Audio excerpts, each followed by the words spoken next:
The first one is probably the Isha Das. Is he okay? Yes, sir, I am present. Thank you for Yeah. calling my name. Yeah, wonderful. Thank you very much. So you will be presenting on a paper on things fall apart and the grains of wheat. Yeah, the f- the Yes, sir. fatherhood. Yeah, Yes, please sir. go ahead. Go ahead. Please go ahead. Please go Thank ahead. you. Good afternoon to everyone, all the dignitaries and the honorable persons present here. And my topic is a discourse on imperialism and fatherhood in Africa, an analytical study of Chinua Achebe's Things Fall Apart and Ngugi wa Thiong'o's A Grain of Wheat. Imperialism has been an all-devouring policy of mighty political being in human history, but it has taken a super shape through the European countries' ravenous avarice to usurp the throne of economic power in the world, and this gave birth to the blusterous competition among the countries like Spain, Portugal, France, England, Denmark, etc. By the middle of the 20th century, the vast majority of the world was under the control of the European countries. At one time, Great Britain, for example, ruled almost 50% of the world. In the pretext of merchandise, these clever races spread their net and manipulating the naivety of the inhabitants, they established the colonies in the continents like Asia, America, and Africa. The inhabitants of these colonies, in spite of having inhuman torture and exploitation of the European rulers, allowed the rulers to retain their position, for a section believed in the necessity of the European fatherhood to improve their livelihood through European education and administration. They wanted to rise from the previous darkness of economical and social issues with the guidance of strict paternal ruling power, knowing little that the motive of the European rulers was not their benevolence, but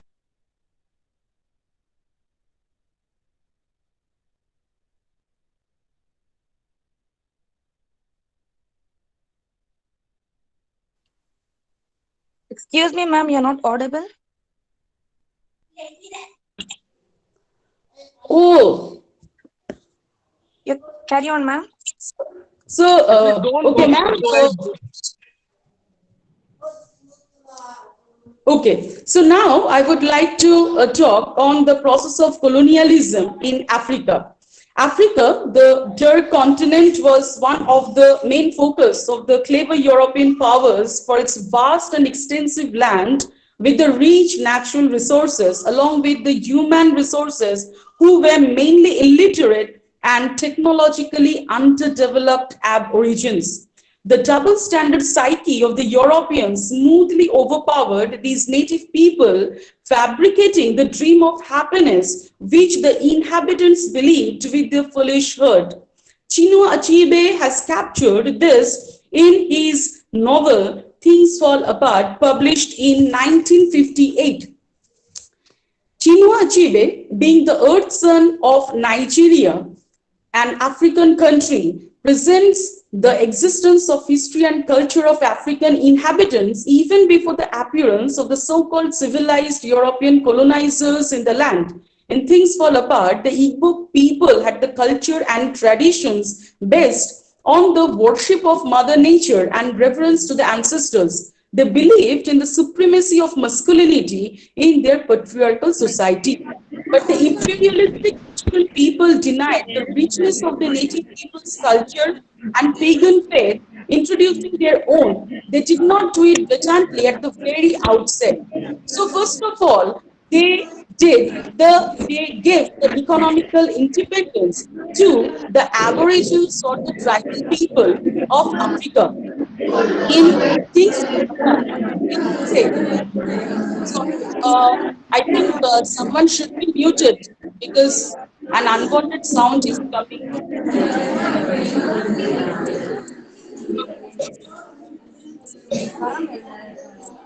mute yourself. Otherwise, Lisa actually is unable to present herself. Dr. Proshenjit, I can't hear you properly. Yeah, I'm speaking. I'm speaking. I'm speaking. Okay, so I am continuing with my presentation. Uh, Yeah, you are audible. Yeah, you go ahead. the the white European people gave the people of Africa economical incentives which made them stay in the land. In Things Fall Apart, it said the white man had indeed brought a lunatic religion, but he had also built a trading store, and for the first time, palm oil and kernel became things of great price, and much money flowed into Umuofia. So, with the money, the economically needy people welcomed the white people and wanted them to stay in the land as it gave them the never before opportunity for the betterment of their life. Again, the religion of Christianity, through the religion of Christianity, the white people wanted to overpower the tribal people, spreading the generous embrace to these people. So, at first, they presented the Christian religion in such a beautiful way. For example, singing joyful hymn, which attracted many young people, like Chinua Achebe's one character, Noe, who wanted to have an escape from the so-called patriarchal frame of the Umuofia, of the village of Umuofia. And this new presentation of the religion attracted him so much that he rejected the old faith and came into the new faith. Not only Noe, but the so-called effeminate people who were titleless, who were osus or the outcasts, and the women whose active participation was completely nullified in the society of Umuofia also went to the new religion in order to have a more dignified life. And the religion of Christianity impressed them all.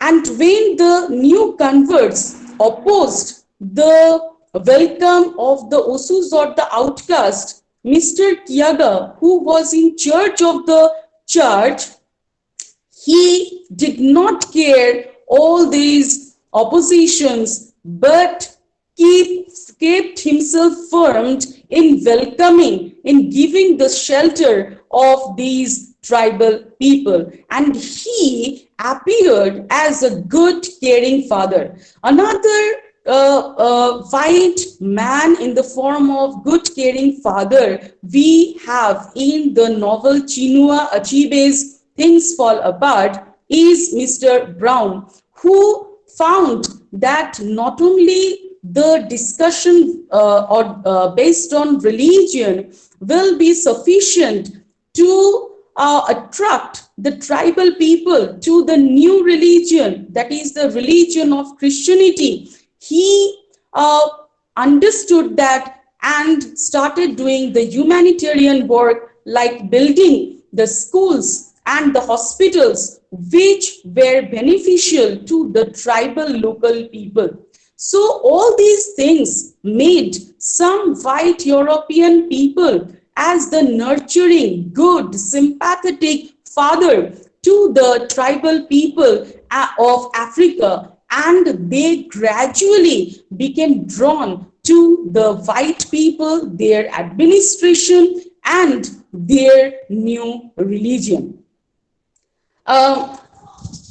Next, I would like to discuss how this new religion and the European rulers changed the concept of masculinity. Because earlier, the concept of masculinity, which was prevalent in the tribal society of Umuofia, that the they will beat the women, they will negate the effeminate people who were titleless. But with the new religion and the advent of the European powers, flowed a brand new concept of masculinity and fatherhood, which meant the taking care of his children with giving them freedom of choice, drawing them near with love and affection, which in turn brought a novel concept of masculinity, not muscle power, but delicacy, mildness, and softness. This new religion taught not killing,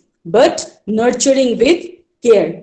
But along with this this nurturing, caring father, we have also the strict and ferocious father in the form of Reverend James, in the form of Reverend Smith, and also the district commissioner. So when the district commissioner learned that the native people burnt the local church, they trickily called the native people the leaders of Umuofia society in his office, and trickily arrested them all and put inhuman torture upon them to teach them a lesson, a strict lesson to this disobedient and unruly black adopted children. And again, Isha, can you wrap up? Can you wrap up because you are exceeding now the time limit?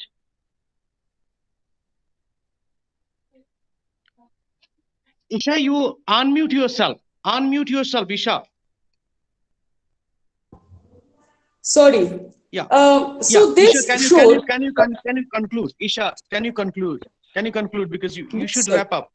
Yes, Yeah, sir. you should wrap. This also continued in the Kenyan writer Ngugi's grain of wheat, where we find that Karanja-like people did not want to let the European people like Thompson, who was the representative of the white rulers in Kenya.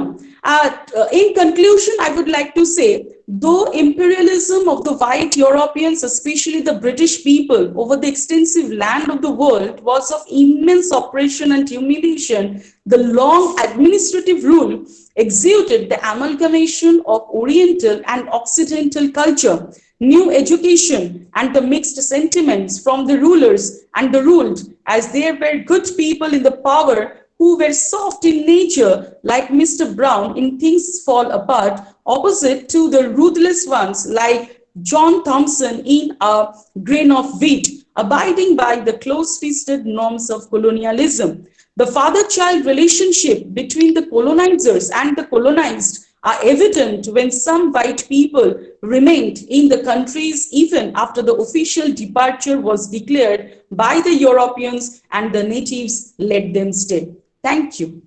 Yeah, Lisa. Thank you very much for beautiful papers, and you have beautifully.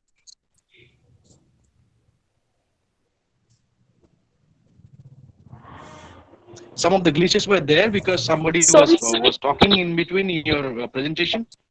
Otherwise, your presentation was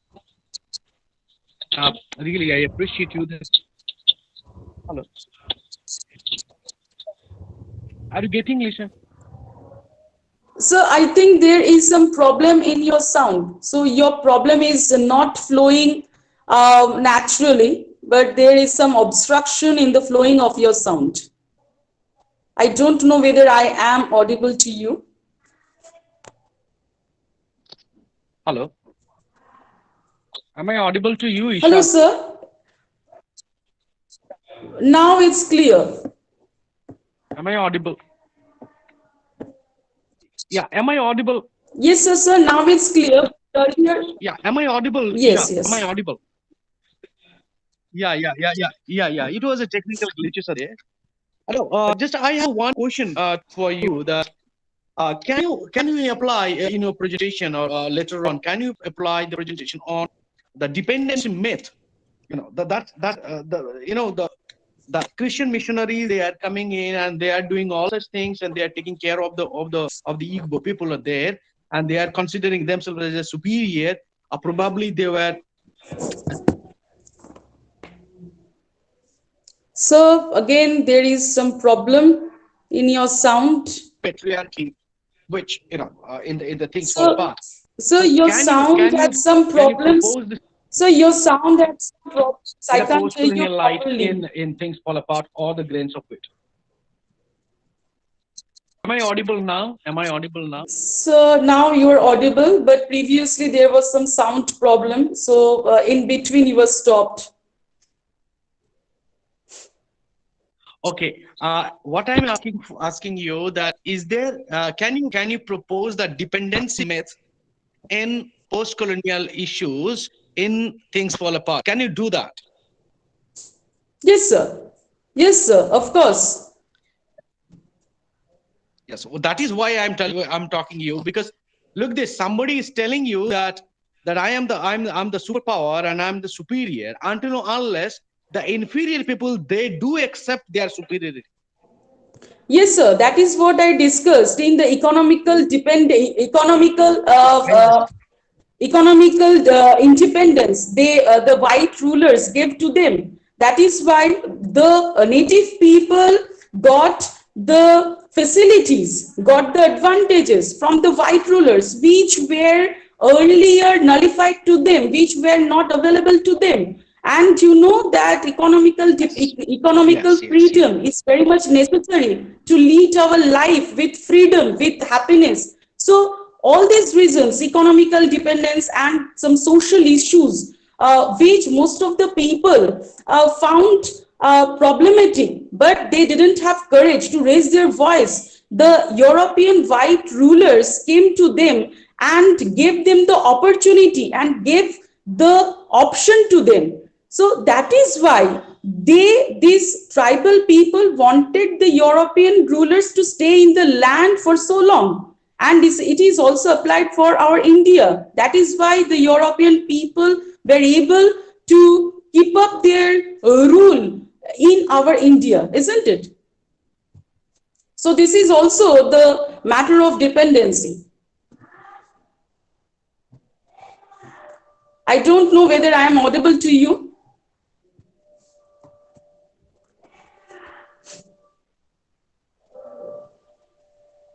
You are quite audible, and So I understand that.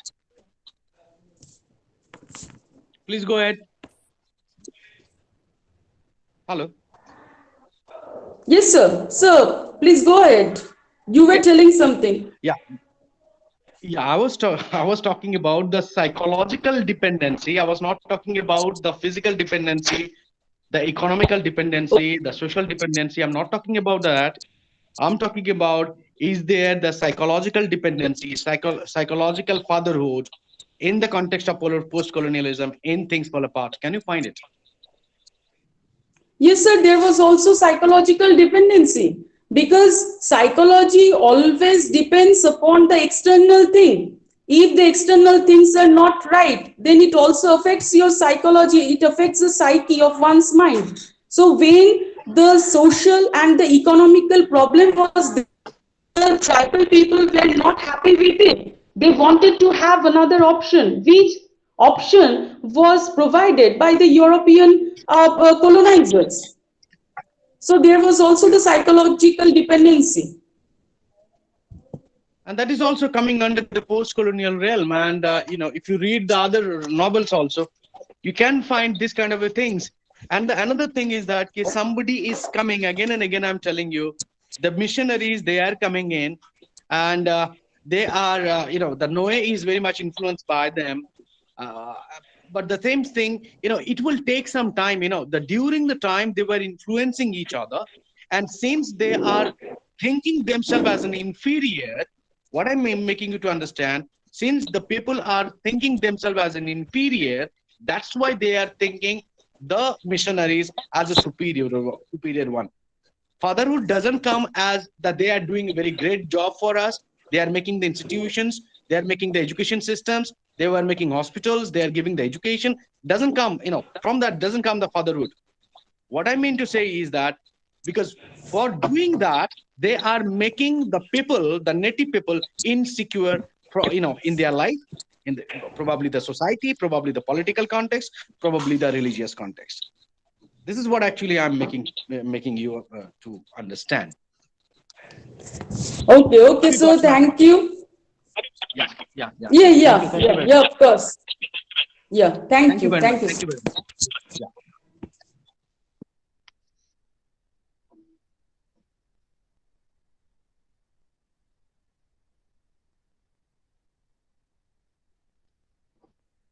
Ar Baba. The next is Shamli S. Is he is present? Yes, I'm audible. Hello. Yeah, yes, you are audible. Oh, Yeah, okay, you are sir. audible. Please go on. Okay. Okay, sir. Your voice is break. Okay, sir. Today, we discuss about. My topic is historical study of Artugal Pongala, Hinduism, and modernity. First of all, the most widely accepted meaning of the term Hindu in the pre-modern period of Indian history was a person or a thing of Indian origin, both words.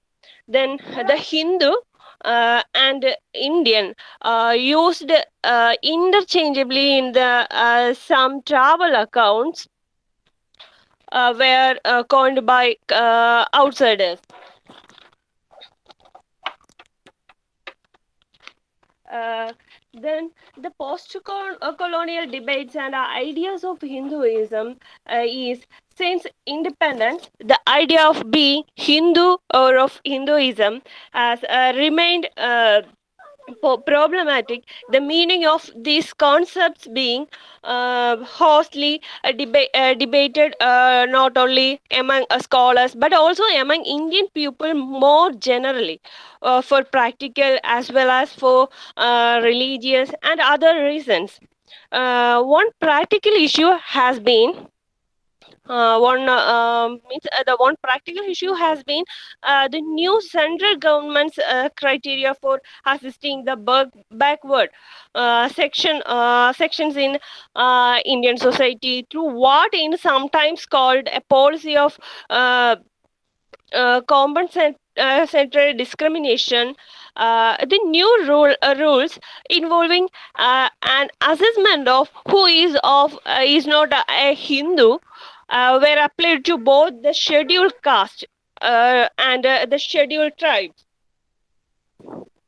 The most tribes, the most frequent and widespread disputes have been in a relation to both central government and more recently state government policies of educational and other forms of assistance for Dalits.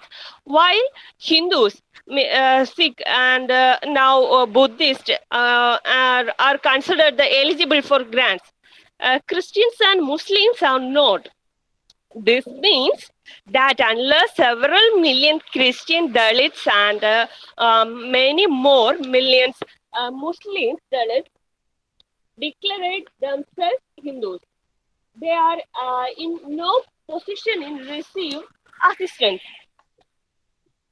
The policy which has been described and essentially the discriminatory has in recent years been somewhat modified in some parts of the subcontinent. But the essential point here is that for every practical reasons, one's state religion affiliation, including the term Hindu, has now become even more important than it was under colonial rule.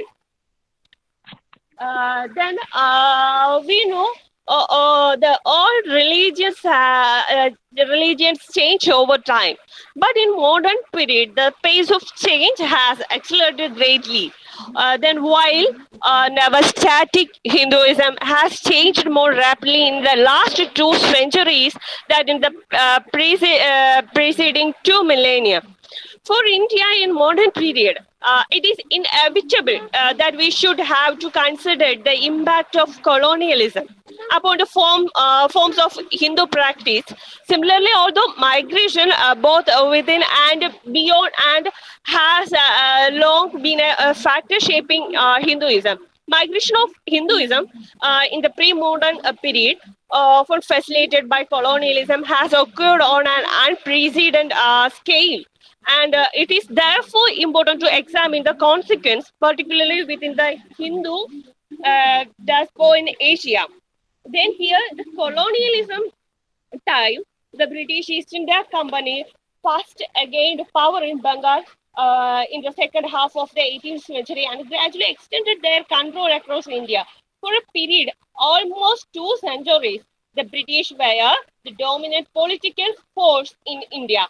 This had profound implications of Hinduism, not least because the king had traditionally played an important role in Hindu religion.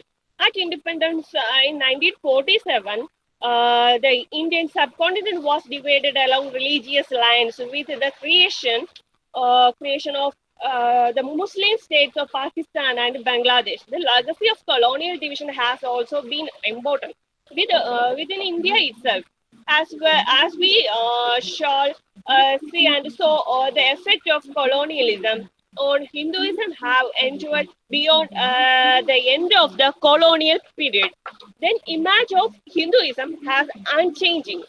The image of Hinduism has unchanging or unchanged under the onslaught of colonialism does not the historical evidence.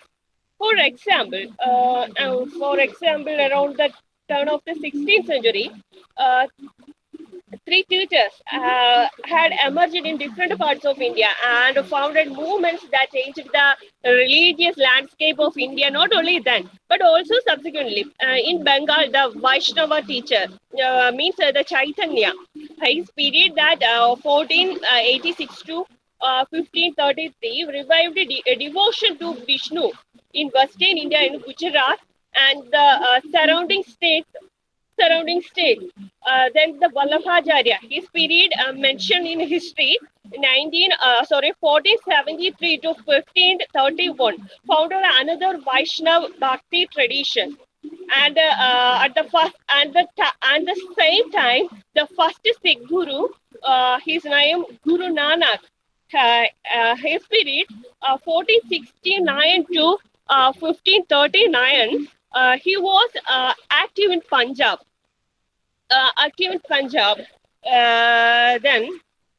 Then another point. Hello, he's audible. Then nextly I mentioned the temple as administration. As the British took over as the ruler of India, they inherited some functions they might not have choose for themselves. One of these was responsibility maintaining and administering large temples formally and local rulers. Beginning with Regulation 7 of 1817, the government took upon itself this duty to interfere duty to ensure that the temples and mosques were administered and used properly. Then properly analyze the legal principles, both traditional and modern, invoked to resolve dispute over Hindu religious. Then, in spite of growing pressure during the 19th century from Christian groups in Britain to withdraw the government's patronage of Hindu religion. Then the Madras presidency at least was reluctant to cede its role. Then in a monograph treating the situation examines the Hindu religious and charitable endowments charitable administration department and its effort to change the authority and pre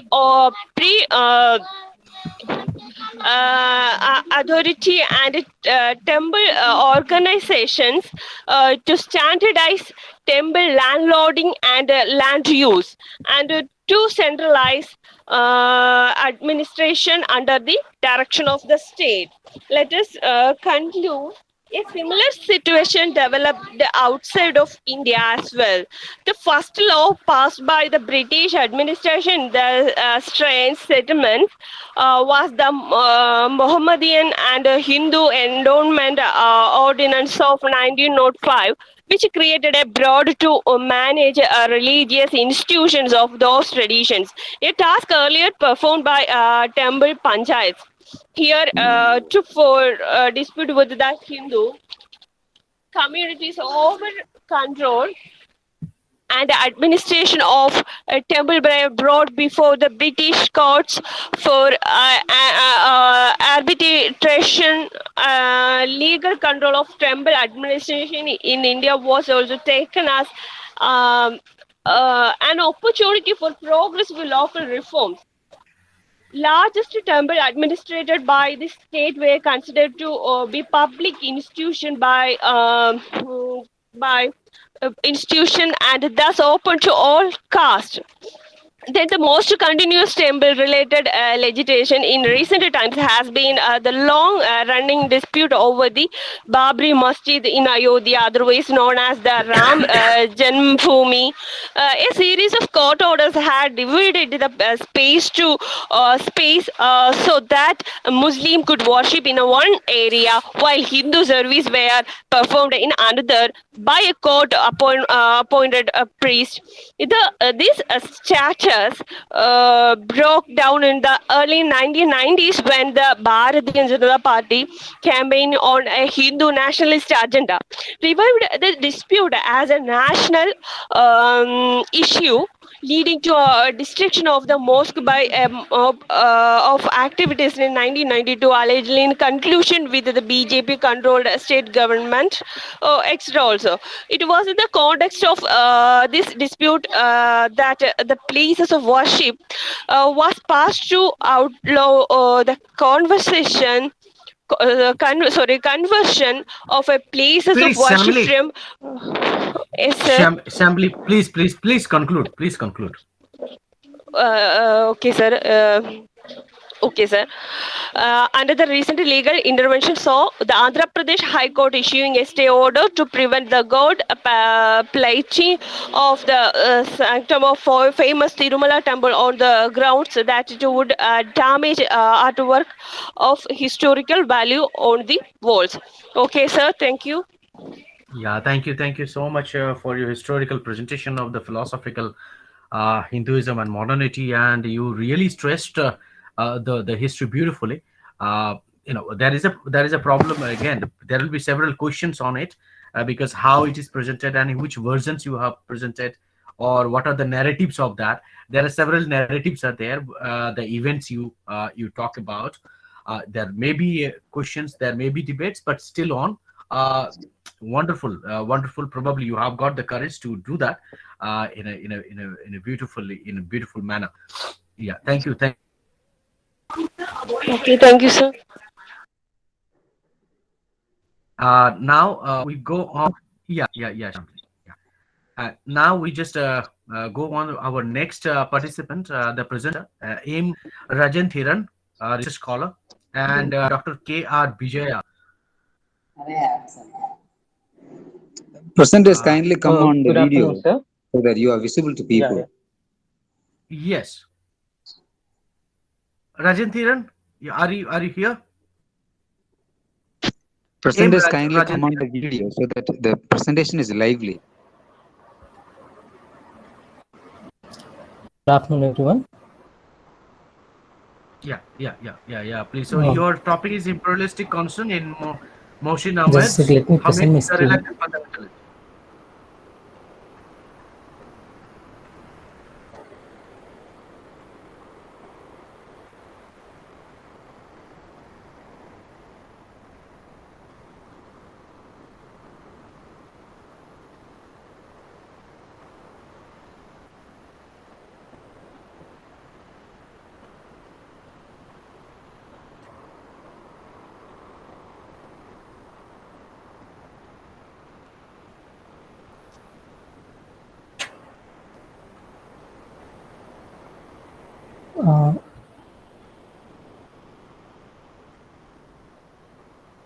Yeah, it is Is it visible. It is visible? visible. Yeah, it is visible.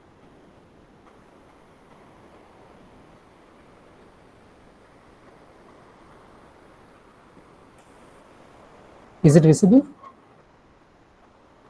Yeah, it is visible. You just go on. Go on, Rajathiran. Can you hear me? You just go. Yeah, yeah, we can hear you.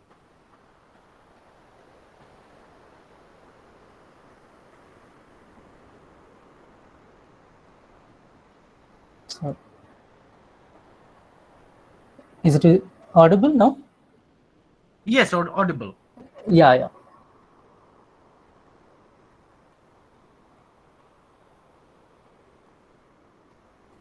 So, good afternoon, everyone. This is Rajendran, PhD scholar, Department of English, Pachepas College. I'm going to present a paper on the title of Imperialistic Concerns in the Motion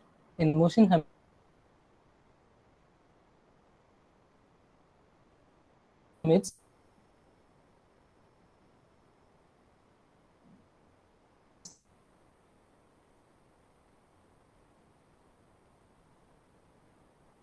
the reluctant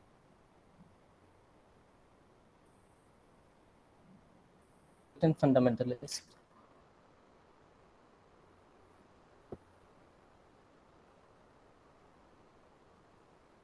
So these are the points which are generally the Middle East. The term Orientalism popularized in the 1978 book of Edward Said, the Palestinian intellectual Orientalist. Neo-Orientalism has recently emerged, is less territorialized, and is operating with a new pattern. Neo-Orientalism chases the various phases of relationship between the West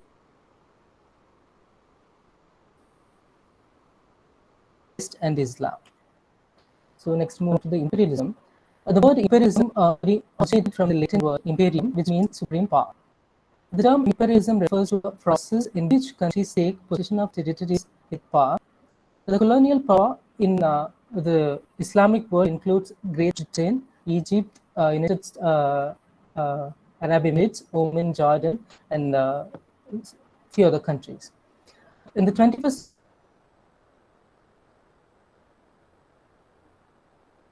century, the term refers to Western countries' indirect economic, cultural, independent territories, especially include most of them Muslim world. So to give an intro about talk about 9/11 attack, it was happened on the September 11. September 11 attacks, also called 9/11 attacks, series of airlines hijacking and suicide attacks committed in 2001, a series of 4 coordinated terrorist attacks by militant terrorist group Al-Qaeda against the United States. 2 planes hit the twin towers of the World Trade Center. 3rd plane hit the west side of the Pentagon, and 4th plane was intended to crash into the target in Washington, D.C., but instead crashed in the fields near Shanghai. This 9/11 attack has led the world imperialistic and brought forth the waves of inexplicable repercussions for the Muslim around the globe. Muslim immigrants have undergone physical, verbal, and fictional attacks. Most of the writings after 9/11 have come up with imperialism as the subject in terms of their experience and reality they have experienced. The impact after 9/11 are clearly evidenced through the works produced around the globe, such as works like Brick Lane, Aya Malala, No God But God, and a few other works, which is evident that this 9/11 attack has played a major role in their lives. So the Reluctant Fundamentalist, this novel, it is a story of changes. Who is the protagonist of this novel? The story begins at the streets of Lahore. A Pakistani man changes offers to direct an American visitor where he can find a good cup of tea. As they wait for their tea, Changes begins to narrate a long story about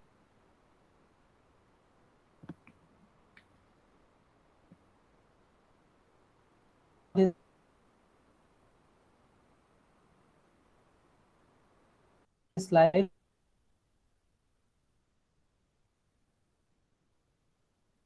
in the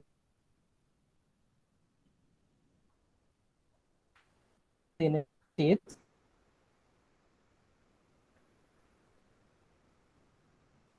He describes his life in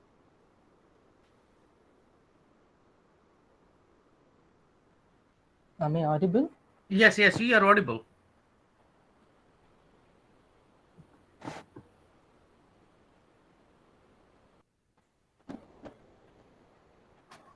Yeah. Yes, you are. Yeah. His relationship with the American girl named Erica, also in between making remarks about the history, landmarks and society of Lahore, his native city which he loves and for which he is proud. He tells the stranger how he gets suffered after the Twin Towers attack. The unnamed American seems suspicious at the end and takes out something out of his coat, but the novel ends with a suspense. So let us see the elements in the novel. So changes, the protagonist of the novel feels himself as an American in the New York. He speaks English and likes to have American food and works for an American firm known as Underwood Sampson. Graduating from Princeton University not only gives him the opportunity to work for Underwood Sampson, but makes him to believe that he is one of the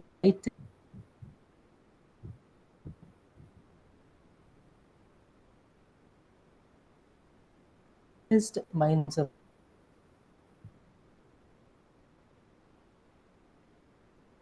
the world.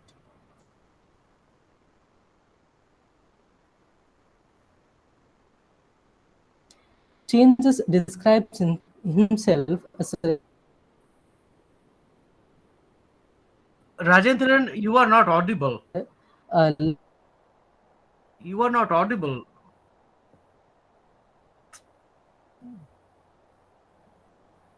is a blend of, yes, I think I have a network issue.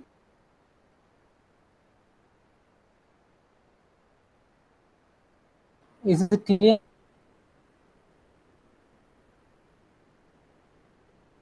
Audible now? No, you are not. You are not. There are some technical glitches are there, and in your side. Is it audible? Am I? Yeah, Is yeah. it clear now? Now it is clear now. Yeah. Please go on. Please go on. Yes. Yeah. Apart from his professional success in New York, Changes finds full self-fulfillment through his romantic association with Erica. She helps Changes to become a part of the Western fraternity. Changes wishes to be with Erica as both spend time. He sees himself as valuable in Erica's life and in the larger American community. Erica, who is a wealthy New Yorker, finds romantic potential in Changes. Erica admires Changes for his unique quality of succeeding in America, and he is sensitive towards Pakistan. After 9/11, Changes faces an incident at Manila, like his life uh, changes upside down. That helps him to understand his Pakistani roots because he has been escorted by armed guards and they strip him in suspicion. The Twin Tower attacks makes him to acknowledge that he is not a part of the American fraternity. He is consistently accused of being an outsider in the United States. His foreign status becomes more pronounced after the 9/11 attacks.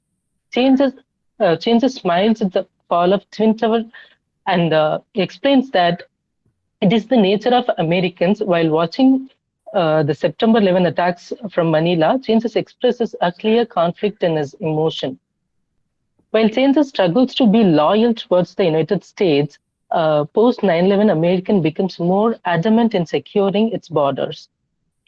In post 9/11 America, the sense of belonging is depicted by American standards of immigrant acceptability.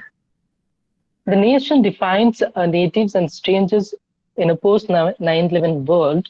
Changes has excelled in providing himself a professional, worthy immigrant, finds his American identity at stake after Twin Towers are struck. Changes can contrast the change of the people in United States towards him progress after the Twin Tower attacks.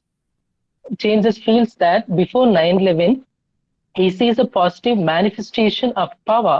Post 9/11 American uses the power of imperialism to scare strangers like changes.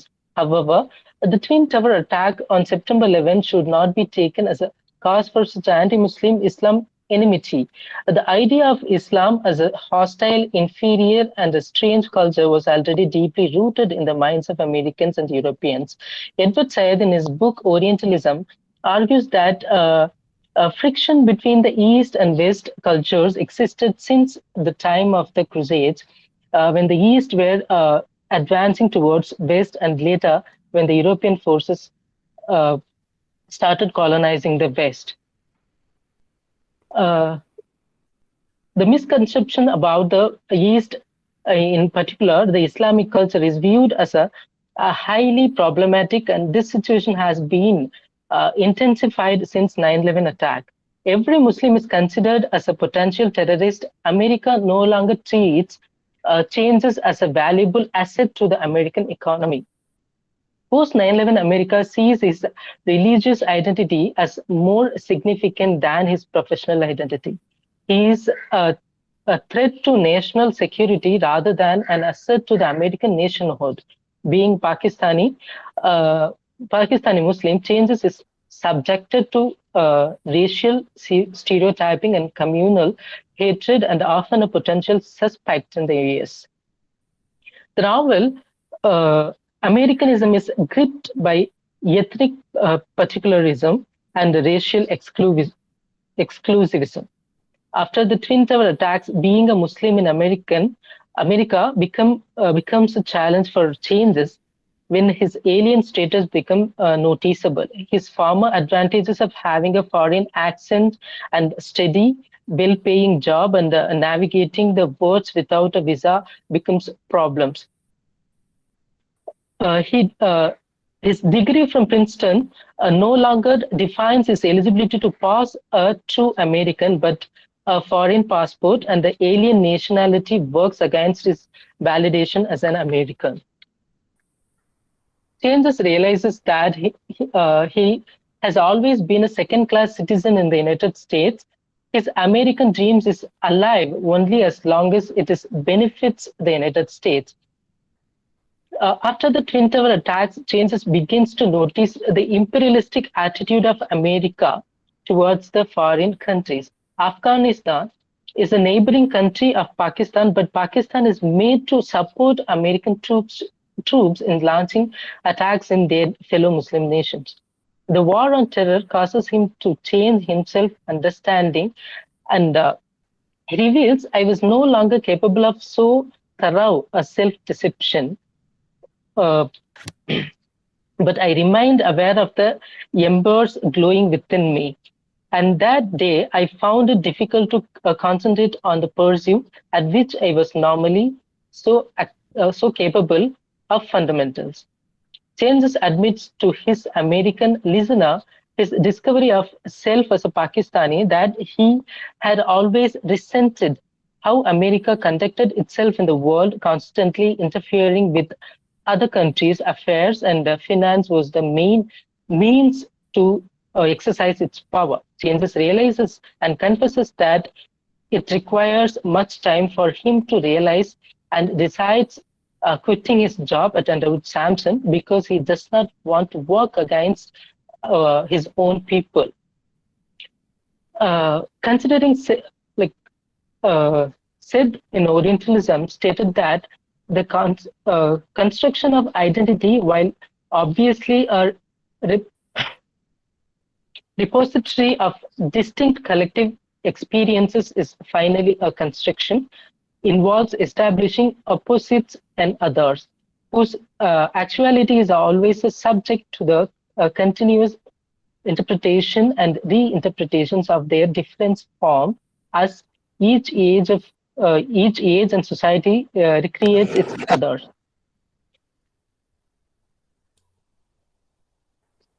He has developed Changes has developed a feeling of hostile towards America because of his social understandings and responsibility. All the experiences that he faced in America after the events of 9/11 and the present persecution of he has gone through for being a Muslim resulted in a reinforcement identity. Thus, the idea of him assimilating into an American society becomes a complete responsible. Uh,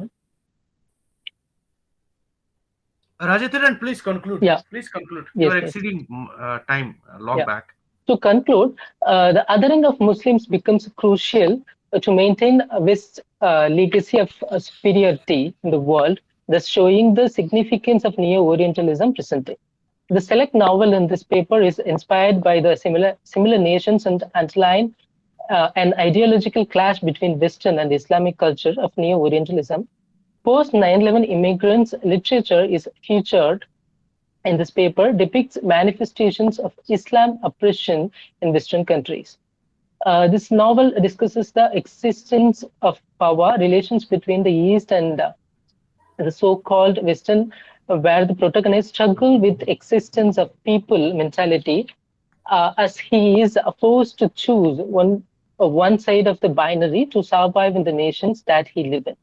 The protagonist must adapt to the demands of Neo-Orientalism, or else he will perish. The protagonist negotiates with the needs of Neo-Oriental living to escape being othered in his daily living. Yes, Yeah. thank you. Yeah. Thank you. Yeah, it was a really nice presentation on the reluctant fundamentalist. Now, I'm telling you, there is some observation on your paper. Uh, Yeah. yeah, the analysis. Can I show you? Can I see you in the video? Can you hold Yeah, the sure. video? That will be kind of a good enough to communicate. Sure. Yeah. Can you online? Can you be online?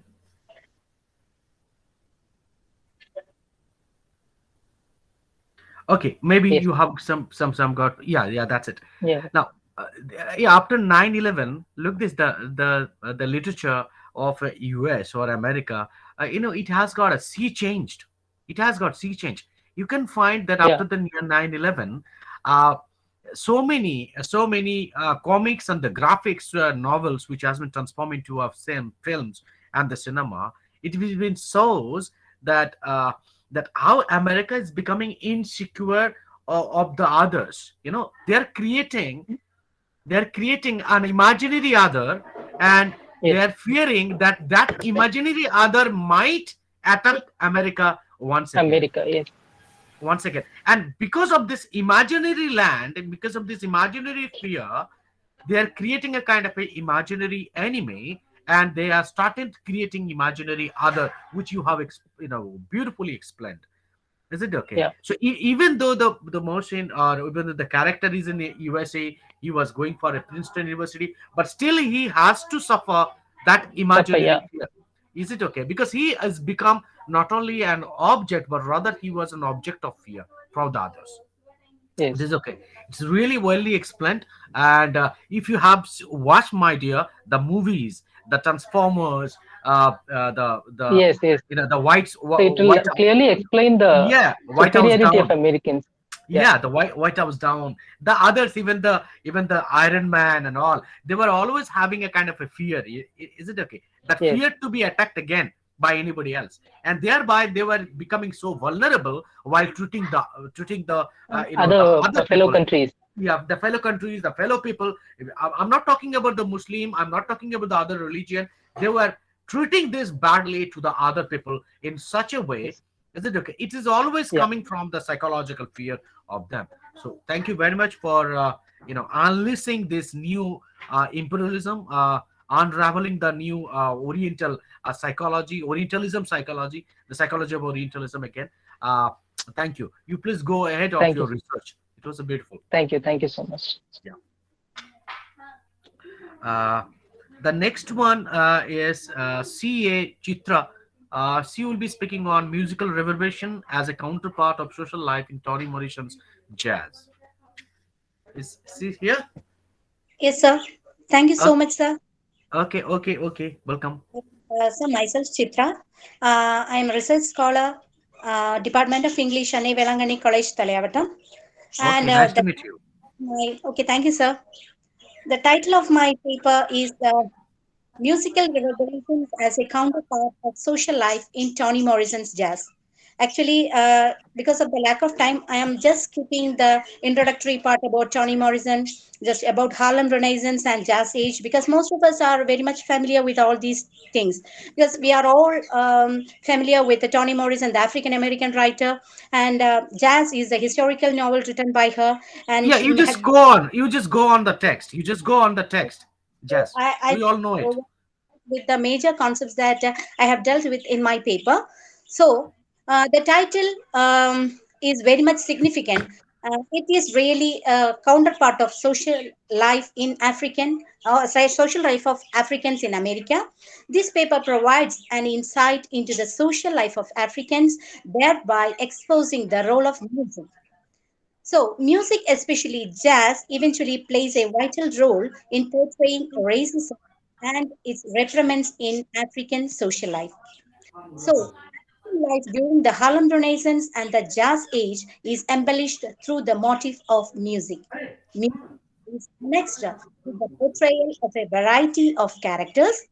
Jazz resonates through each and every character, their life, their struggles, whims, and fantasies.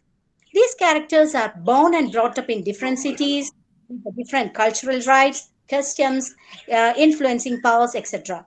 These varieties of characters are beaded together with the magical power of music. That's the real power of Toni Morrison in exposing the social life through the motif of music. It pulsates in, we can see the pulsation of this musical influence in all walks of our life and through all ages in America. It's mainly through the life of Faith family. We are going to expose the real echoing of music and analyzes the effects it has on each characters. Because the protagonist, Violet, her husband, Joe Trace, and the lady love of Joe Trace, Dorcas, and the aunt of Dorcas, Alice Manfred. These are the four major characters that I'm going to deal with in this paper because each of these characters have their own significance. Because the Trace family, including Violet and her husband Joe Trace, really manipulates the story, and it's their emotional struggles and it's their through them how we are going to see how the music reverberates in changing their mood and temperaments. Okay, now we are going to have a superficial analysis of Violet, the protagonist. She has one imagine in her stream of consciousness, and she herself states that she can't separate herself from imagining from the effects of music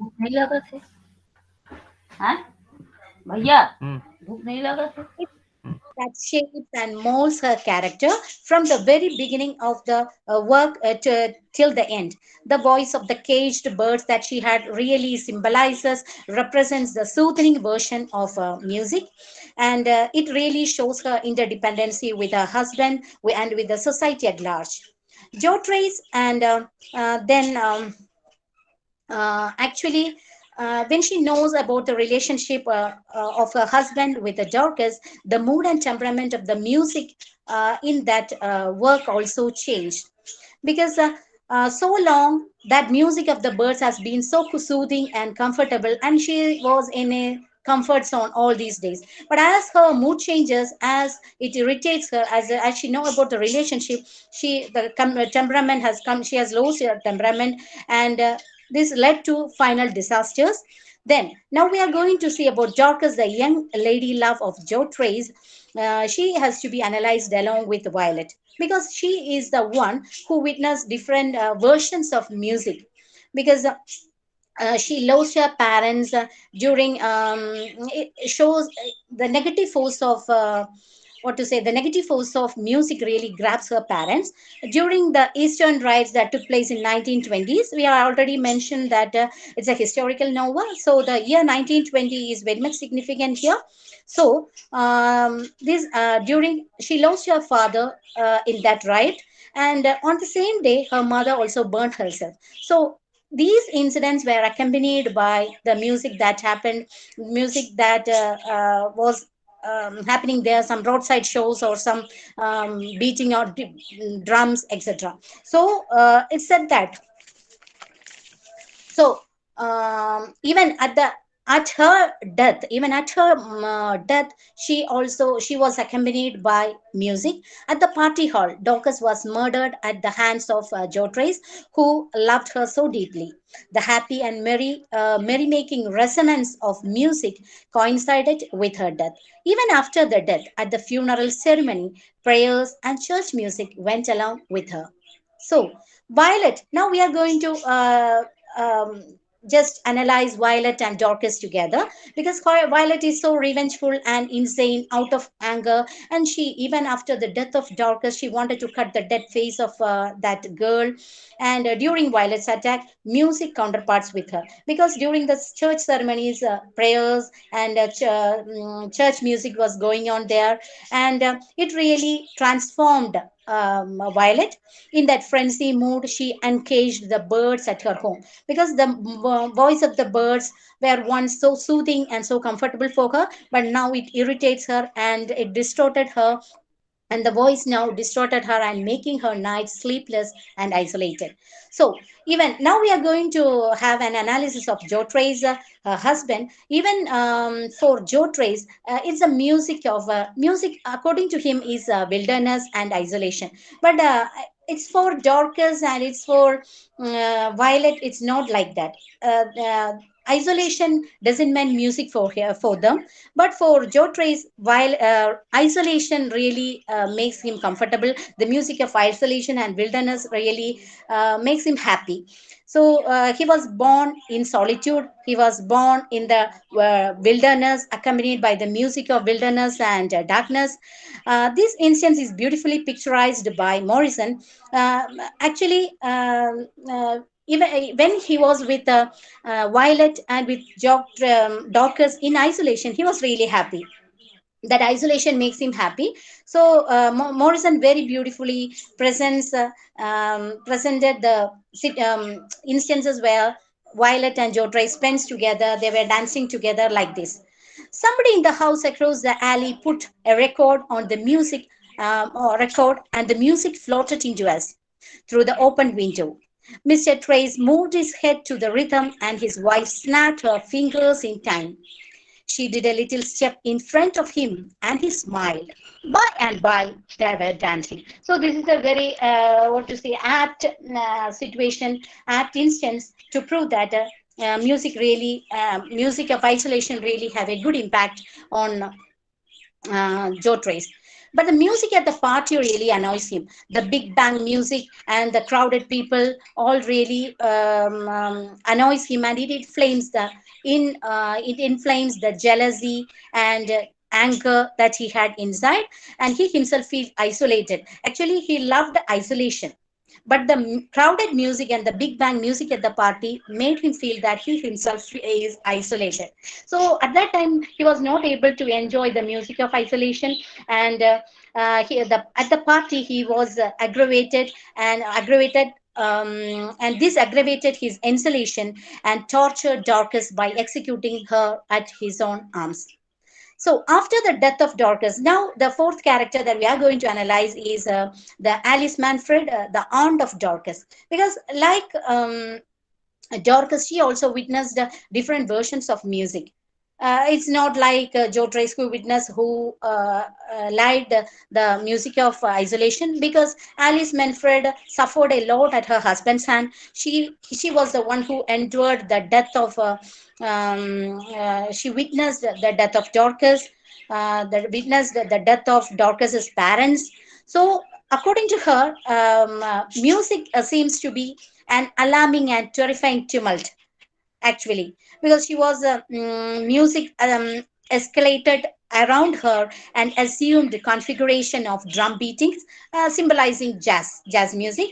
The struggles and hardships she endured because of her husband, death of Dorcas, the sad plight of Dorcas's parents accompanies jazz music.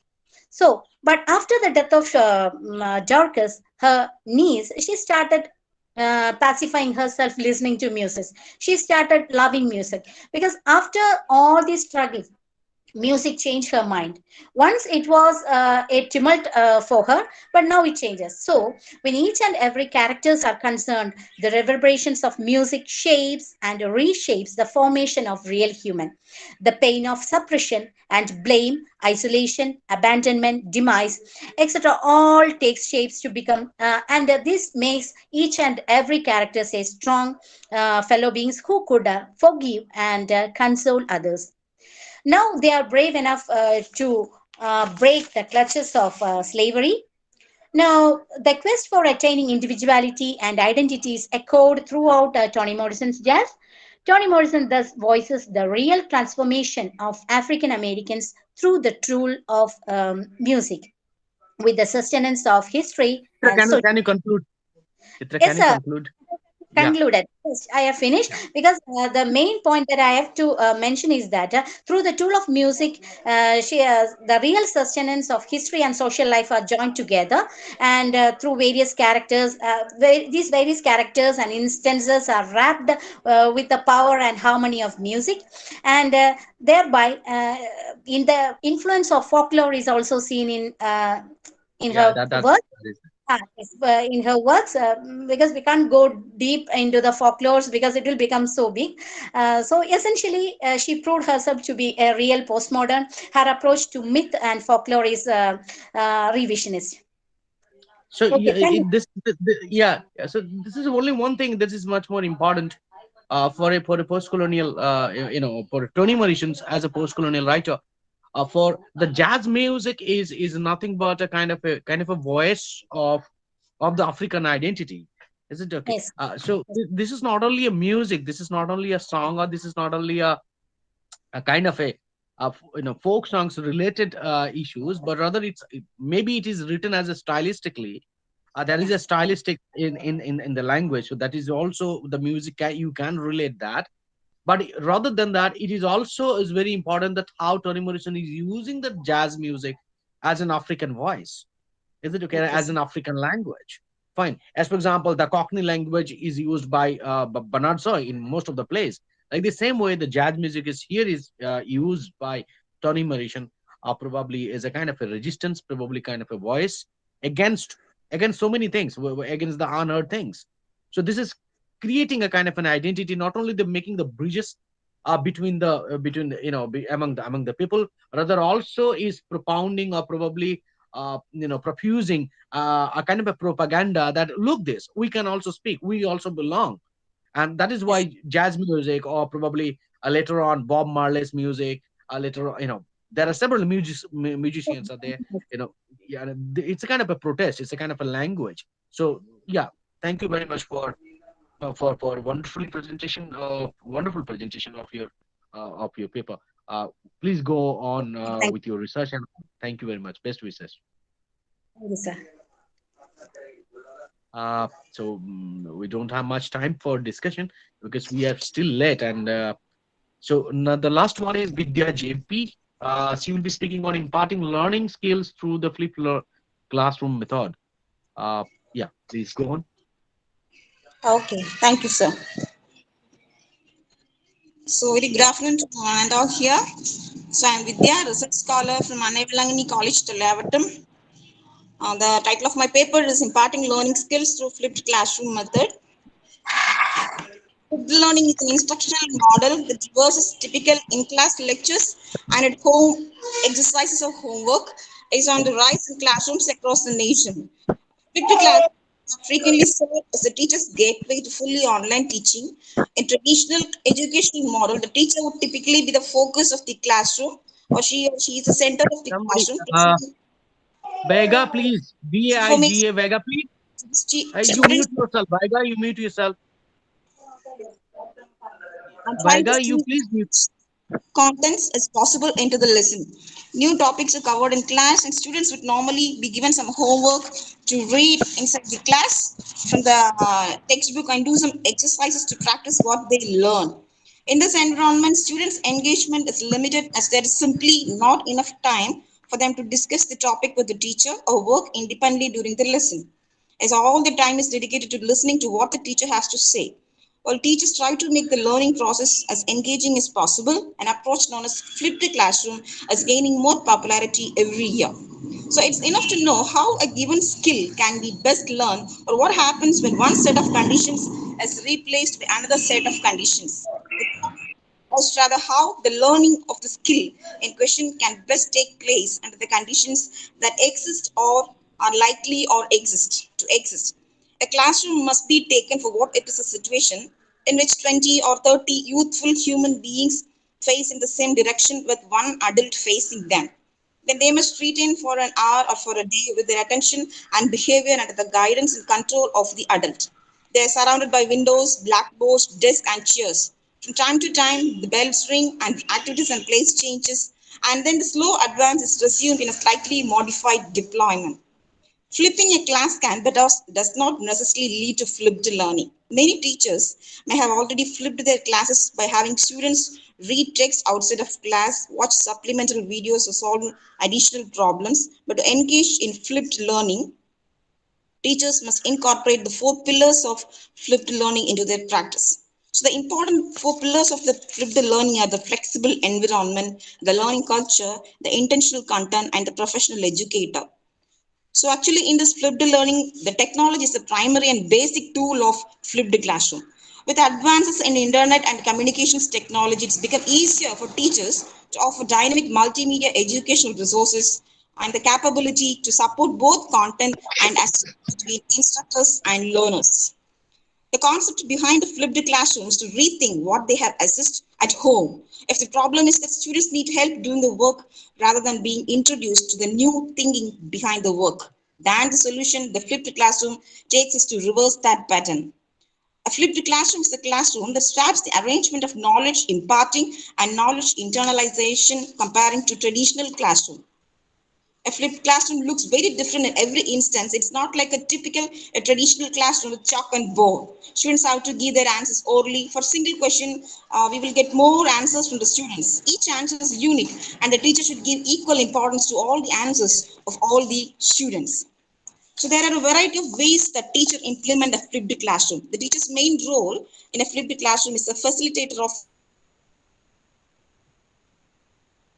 learning pedagogies so that individualized differentiated learning is facilitated. Learning is not limited to the classroom, and students can personalize their learning by moving at their own pace and directing their efforts based on their individual needs. So for that, they should have the Wi-Fi connections, the internet connections, their own laptops, computers with them. Students are defined by discussions what go too fast, and they are less likely to become bored by class that spend covering content what they already know. So in this type of learning, parents also getting involved in their child's education, as videos provided online can be viewed and studied together. So flipping also makes teaching transparent. Parents can see online what is being taught and can access the curriculum. Video analytics can also be a benefit of flipped learning, since the flipped classroom utilizes online multimedia. So here the learning takes place actively rather than passively. In a flipped or inverted classroom, students study course material outside school with the help of textbooks, video lectures, and other resources. All the skills or the four basic skills are given due importance in this type of flipped learning. Precious in classroom is dedicated to discussion. Teachers help students work through problems individually and in groups. In other words, students discover new course material at home and do their homework in class. Since students watch video lectures and study the resources outside the classroom, they can learn at their own pace and become the owners of the learning process. So this way, they can take responsibility for their own learning and become more engaged with it. Since the active learning part happens within the class hours, with a flipped classroom approach, students can receive valuable feedback from the teacher right in the class as they proceed with exercises and other activities, thus reducing the necessity for the teacher to provide extensive written notes on each student's work. The opportunity for the teacher and student to discuss the problem right on the spot is invaluable and would have been impossible without the traditional learning or teaching model. There are a number of tools that can help to make the flipped classroom work for both teachers and students. The flipped classroom model encompasses any use of using internet technology to leverage learning in a classroom so that our teachers can spend more time with interacting with students instead of lecturing. So this is the most common being done using teacher-created videos that students view outside of class time. It is called flipped class model because the whole classroom paradigm is flipped. In its simplest terms, what used to be classwork is done at home where teacher created videos, and what used to be homework is now done in class. So by creating such an atmosphere inside the classroom, it is easy to impart the language skills among the students. The students can acquire the skills through self-paced learning or a flipped method of learning. Ma'am, Thank you, sir. please conclude. Ma'am, please conclude. Finished. Thank you, sir. Okay. Thank you very much for this your presentation. And uh, let me tell you that we all know about the flip classrooms and flipped method, or other the hybrid method in the pedagogy, and we are knowing that because since the COVID COVID in 2019, we have been learning this when we have been using it for our classrooms. We have been Yes. doing it. Yeah. But tell me, well, there's a personal question to you. Tell me that in India there are a lot many students.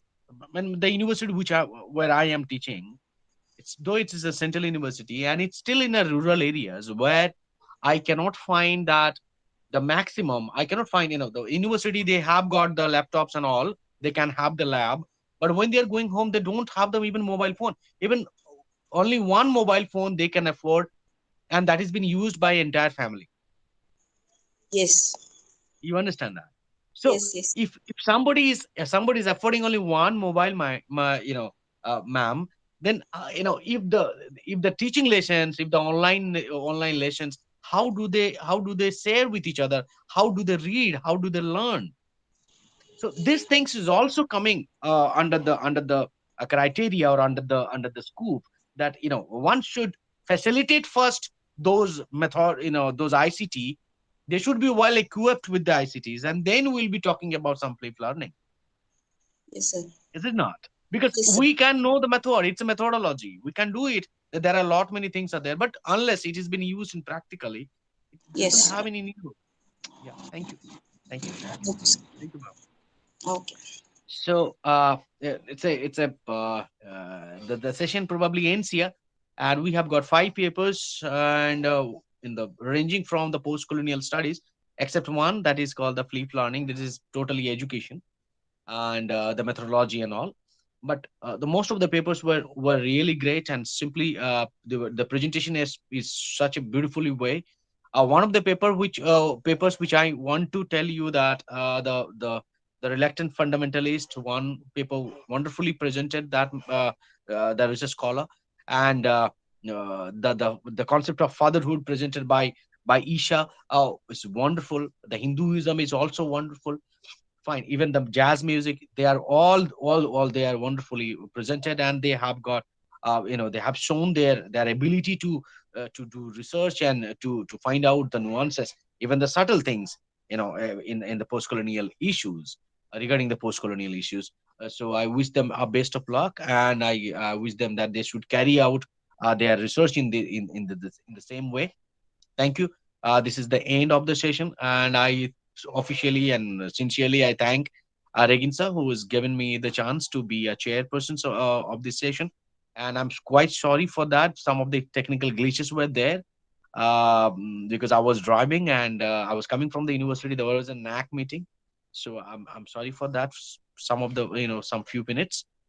Other than that, it's really nice session altogether. Thank you, organizer. Thank you.